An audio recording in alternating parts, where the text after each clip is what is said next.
Hey guys, I apologize for the sound of the air conditioner. I don't know how people do these videos without that noise, especially this time of year. Anyway, maybe central AC doesn't make this kind of noise. We have the Richmond, Virginia Jane Doe, who was found on February 7th, 1977. She was frozen to death under garbage and rags in an abandoned house after a cold wave hit the state and killed several people. She was recognizable. Her postmortem interval was hours to days. She died of exposure. She was a white female, aged 25 to 45 years old, 5'3", 96 pounds, brown or auburn hair with long bangs and bleached tips, light brown eyes or blue. She had a healed abdominal scar measuring 2.5 inches. Some say this was a C-section scar, some argue it's too small. It's hard to know.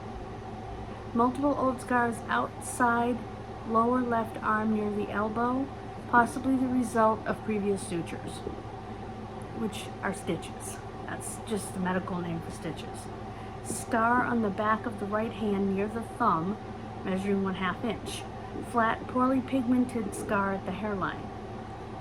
She had a brown mole between her breasts, measuring 1/125th of an inch. A blue mole located on upper left chest, measuring 1/4 of an inch. Her clothes were a belt with the name Carol on it, and Keep on Truckin' on the buckle.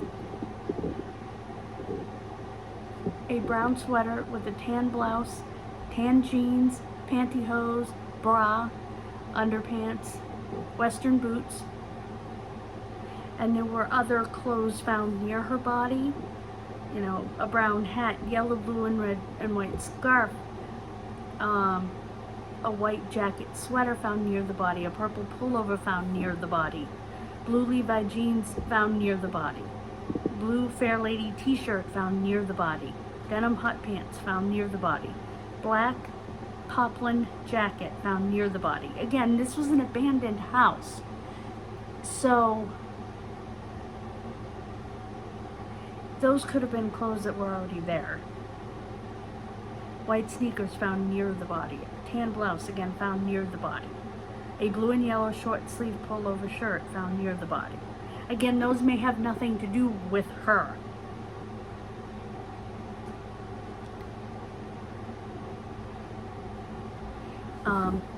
Her rule outs, if I can say the words, are Judy Sylvester, Carol Roberts, and Peggy Reed.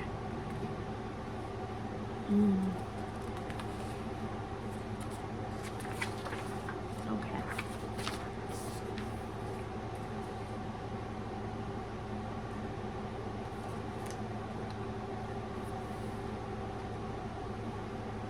Someone who had been previously homeless said that we shouldn't put a lot of stock in the belt having the name Carol on it, because it could have been a donated item. And that's an important thing to mention.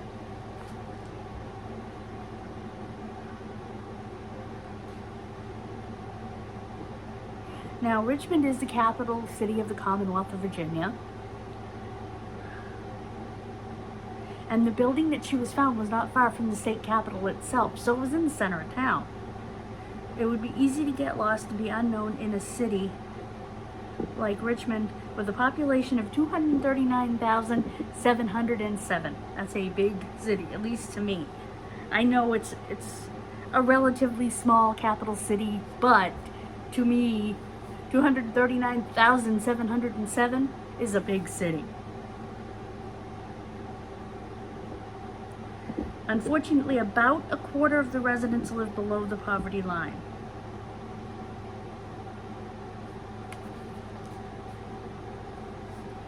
Which is the second highest among the 30 largest cities and counties in Virginia, unfortunately.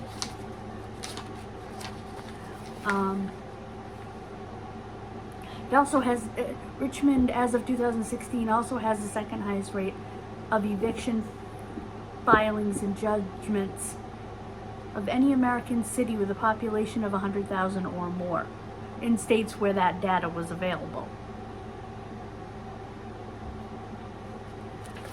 It has a very storied history, antebellum and postbellum, and with the Civil War. The possibilities for the abdominal scar are a C-section, an appendectomy, which is also less likely because that was a much bigger scar back then. Gallbladder surgery, again, was a huge diagonal scar. Other abdominal surgeries, we really don't know. But those are some of the things that have been posited as possibilities. If you have any information, you can call the Richmond City Police Department. I don't know who the contact person is. 804-646-5100. That's 804-646-5100. 5100. Or the Office of the Chief Medical Examiner, Laura Newell, Long-Term Unidentified Coordinator. 804-786-3174. That's 804-786-3174. Something else that I'm noticing in this case is she was 5'3", but she was only 96 pounds. She was underweight. She was underfed, which makes sense if she died in an abandoned building. She froze to death in an abandoned building. I find that extremely sad. It's absolutely heartbreaking to me. And the fact that she has not been identified, even more heartbreaking. Sorry, I'm in a little bit of pain here.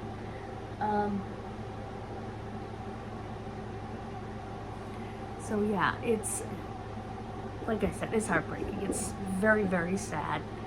And to think that she's not been identified in all these years, and that happened to her, and that's how her life ended. It's so sad, and I don't have a picture of her, unfortunately. I will look, see if I can find one for the thumbnail.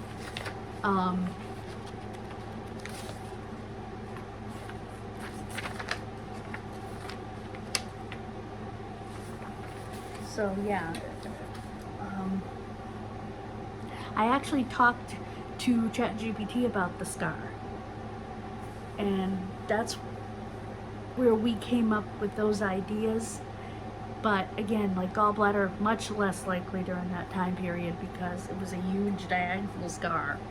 I know somebody who had gallbladder surgery, what is called a cholecystectomy, that's removal of the gallbladder, during that time period and even into the early 80s, during that time period. And she has a huge scar, like big diagonal, you couldn't miss it. C-sections are usually horizontal, but not always. It's whether it's a C-section or what they call a T-section, which is straight up and down. They can do both.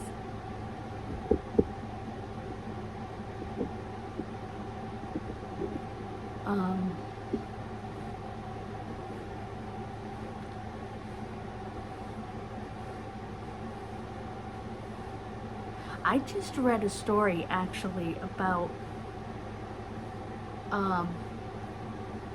this having to do with genealogy, about a doctor that lost her license many years ago because she refused to do C-sections, and several babies died because she refused to do it. And they took her license, including this person's sibling back in the 40s. So, just an interesting aside, since we're talking about potential C-section scars.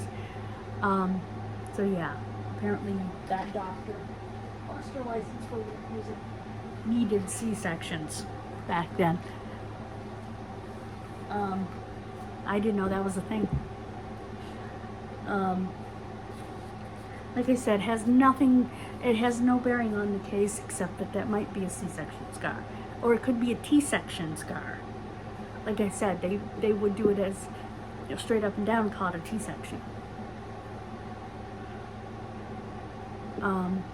So, who knows?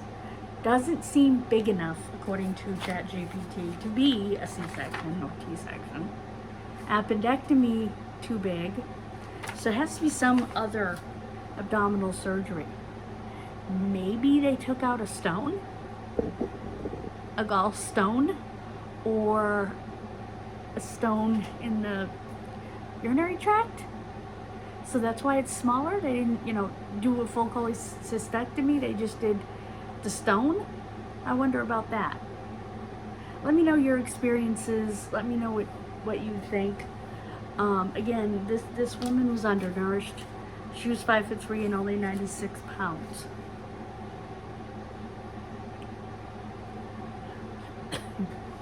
Now I realize 5'3" is petite, but she should have been over 100 pounds.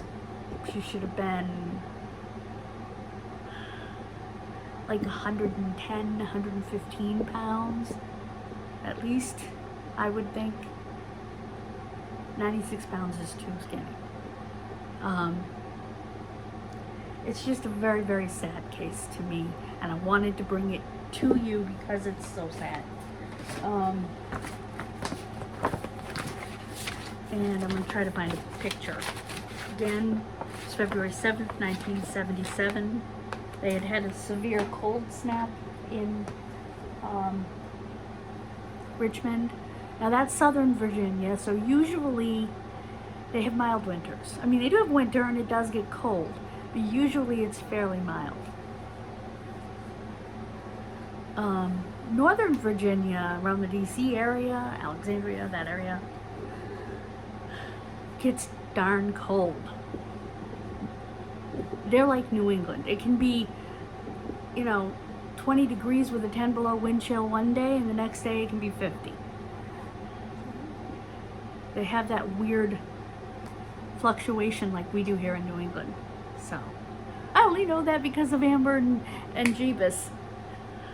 Thank you, Treasure Hunting with Jeebus and Jeebus family, for that. But yeah, they now live in the Richmond area, Chesterfield. So,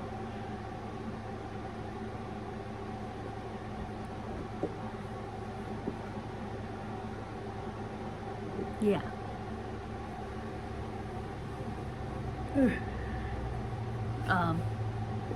So, that's the only reason I know that. And my friend adopted her son from Richmond. The Children's Hospital in Richmond saved his life. So, I saw that and I said, you know what?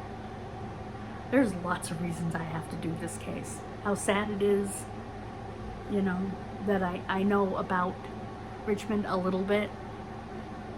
I do know the weather.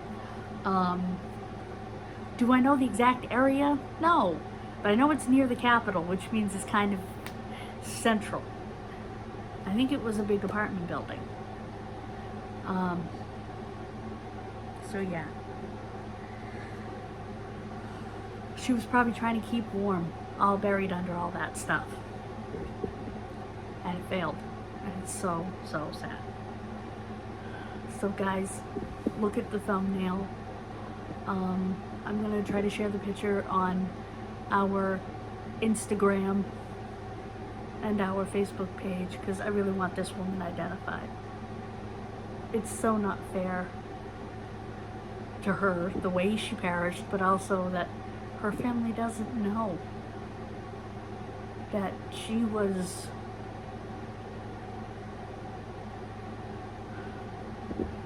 in such a bad state, that she was homeless, that she froze. I just, wow. I hate that. You know, all winter, every night, I pray for those who have to be out in the cold. I hate it. I really, really hate it. No one in this country should have to freeze. No one in this country should have to live outside. in the cold or the heat and humidity or the dry heat, whatever it is, you should have a warm place to go and a cool place to go. Everyone should. This is the land of milk and honey, not the land of let someone freeze to death namelessly.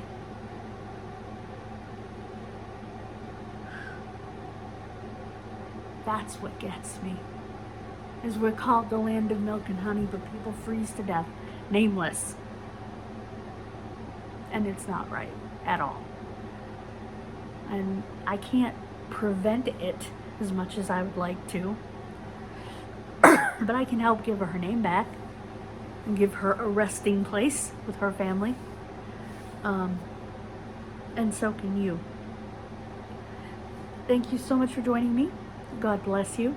Have a wonderful rest of your day. I will see you Monday. And please check out Punky's World for everything going on this weekend, because I will be making videos this weekend. Bye guys, God bless you.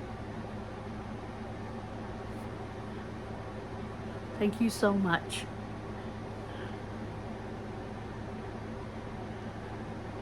Want to get to 600 by the end of the year, New Year's Eve. Thank you so much. We can do this. We're at 527. Bye guys.